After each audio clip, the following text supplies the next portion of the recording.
If you're looking for the best loadout in Warzone Season 1 Reloaded, you're at the right place. If you guys didn't know, my name's R7 Big Timer. Welcome back. Today I've got a solo quads video for you. I hope you guys enjoy it. We hit around 30 kills in this one, so make sure you stick around to the end because the loadout will be there. But in this video, it's about the M15 mod and the NPC, so I hope you guys enjoy it. Personally, I think the M15 and the NPC are possibly the best two paired guns in Warzone Resurgence right now. It gives you the perfect run and gun kind of loadout. The M15 has no recoil and the NPC is really good on movement speed and has such a high damage output.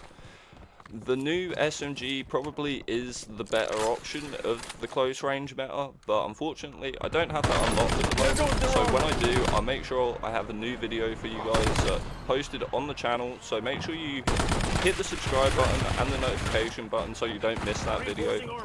But I'll walk you guys through the gameplay. So as you can see, I'm being chased by this team at the moment.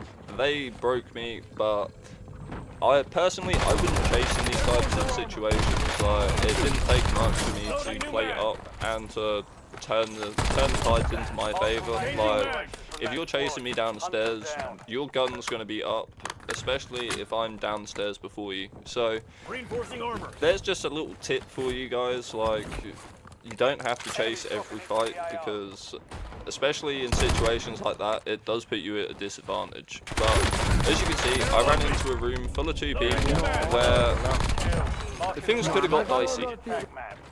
But fortunately, it did come out in our favour, so I can't really complain. Unfortunately, I ran up the little ramp and didn't realise that there was going to be a person there. So that kind of put a damper on our little streak over at Mansion, but it's one of them things. It is what it is. So we're going to have a little bit of a regain at the bridge. I think we come here, we pick up a sniper and an AK, I believe, but we managed to down one person using the sniper, but things were a little slow from this point for like another minute or so. So it's one of them things. I'm going to fast forward through that bit so you don't have to watch the looting and the points where there's no kills. So I will see you guys back then. As you can see, I pushed over from the bridge. I managed to get behind this person. He doesn't really have a clue that I'm here. Unfortunately, he just runs past behind me, so that was a nice free kill for us.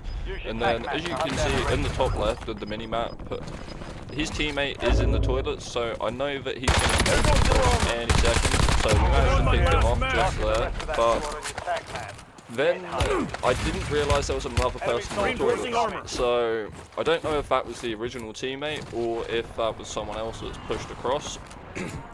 I personally think it was someone else that's pushed across, but as you can see, his teammates are now flying back in, so that gave me two nice easy kills, especially they're two people that aren't shooting back, so I'm not going to turn away the freebies. Like, they're nice easy ones, adding to the total. But as you can see, he started to shoulder out, so I knew that he was somewhat of a decent player, so I've kind of pushed back. I thought I'd go get my loadout and try and reposition and maybe fight a different team at that point, but it was one of them things. I knew it was better. He had his loadout. It wasn't a good idea to risk dying in that situation.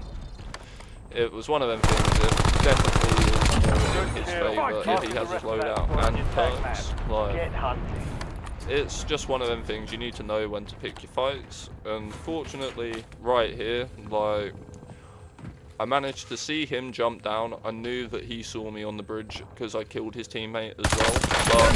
But he peeked over like willy-nilly. I'm not really too sure what was going through his head to peek there, but he had self-res. It didn't pay off for him, but he had one, so you can't knock him for trying. But it's one of them things. Like, I don't know why people push teams so crazy.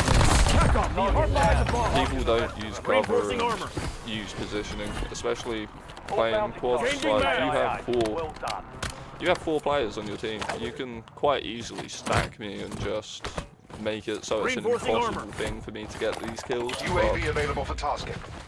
You'd be surprised the amount of people that just fight you one by one. It does help being able to isolate fights, but it's surprisingly the amount of squads that just let it happen. So if you guys haven't played solo quads, maybe give it a go and see how you guys fare, because personally I find this a lot more enjoyable than playing solos. I don't know why, I think there's a lot more going on, it's a lot more enjoyable. But yeah, it just gives you a bit more to think about, and obviously it gives you a bit more opportunity to get some high kill games. And granted, I've had 30+ kills in solo games, and yeah, it doesn't matter on the game mode you play, it matters on how you play. But if you're hunting for high kill games, 9 times out of 10 you're going to get them.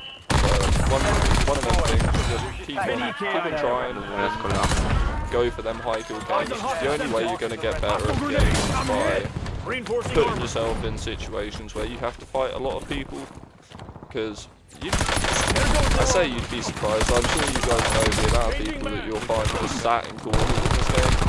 Like, surely that's not an enjoyable way to play. I can't knock you because it's not my personal playstyle, but I couldn't imagine it's an enjoyable way to play the game. But as you can see, we're gonna come to the buy. I think we're gonna pick up in the, no, we're not gonna pick up in advance. We picked up a normal UAV. I could see that there's someone by this house. I don't think we managed to pick up this kill, unfortunately, but it's one of them things, you can't get every kill in the lobby, and putting yourself in bad situations, as I was saying earlier, like, positioning means quite a lot, especially playing solo quads. Like, if you just put yourself in stupid situations and no cover, no idea where people are, you are just going to die very easily. But using information like getting UAVs, advanced UAVs, bounties, stuff like that, it gives you a little bit more information to play off of, which definitely is a good thing. I was so annoyed that I didn't hit that tomahawk just there. That would have been such a nice little throw. But unfortunately, didn't work out. But we managed to pick up a nice few amount of kills in here. Like, I was very happy with the amount of kills we got here. This was probably my favourite bit of the game. It was fairly chaotic over here, and we did almost come unstuck. Just here, we downed one, and then another one came running out of the smoke. And I ran out of bullets. Fortunately, I managed to switch to the SMG just in time, because otherwise that would have been... Granted, we did have Resurgence, but it wouldn't have been a fun time to regain, especially at this point. There wasn't too many teams on the map, and I think my advanced UAV would have stayed up if I died. But yeah, it's just not an ideal situation having to die this late into the game. So as you can see, we're on 22 kills at the moment. I managed to push round, and there's another person that's just going to be on the kill, so that's another nice little freebie for us. And then I think we're going to push down towards the bank and try and clean up these people down here. So there's one person just below us. We jumped down. I didn't reload my gun, which was a mistake on my end. Obviously, you do kind of want to make sure you have your guns reloaded, because otherwise you come into a situation like that. He could have turned around and gunned me, and I had no ammo, so that could have been just me dead. The end of the game, done.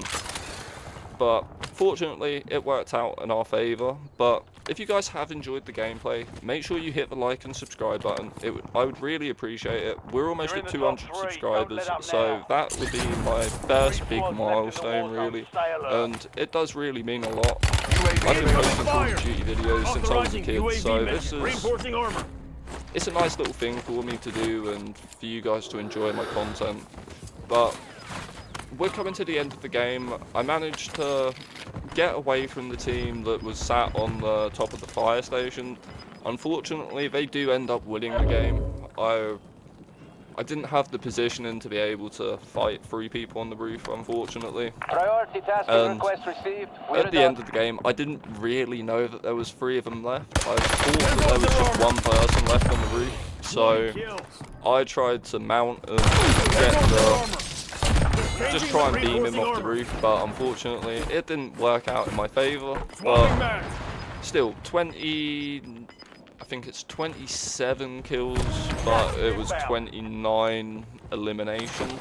So it's a nice little game for you guys to watch, and I will show you guys the loadout at the very end of the video, so make sure you stick around, and yeah, let me know how many kills you get with the loadout that I give you.